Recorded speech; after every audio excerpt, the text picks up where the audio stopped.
కంది మొక్కను చూశాము, కంది పంట నేను చూశాము.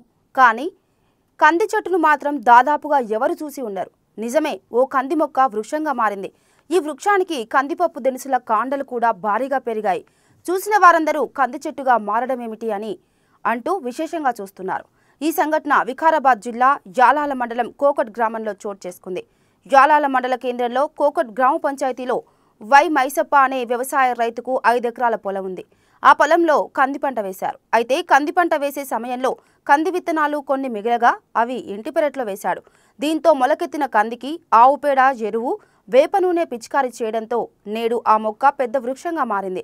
వృక్షానికి పూత, కాయలు కూడా భారీగా రావడంతో చూసిన వారందరూ ఇది మొక్క కాదు కంది చెట్టు అంటూ ఆశ్చర్యంగా చూస్తున్నారు.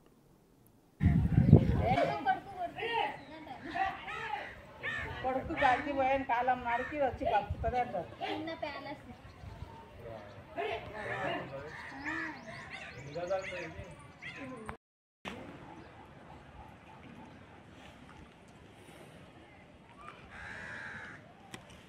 అతను రిపోర్టర్ పేపర్ ఎత్తుగాల్సిందని పేపర్ ఇప్పుడే ఒక తగ్గట్టు పిల్లలతో నేను ఇంటికాడ బరికి ఉడకబెట్టుకుంటున్నాను. ఇదానికా మస్తు వచ్చింది కదా, ఒకసారి నేను ఉడకబెట్టింటి. టమాటాలు గిట్ట బాగానే ఇట్లా అన్ని పంట నేనే ఉప్పు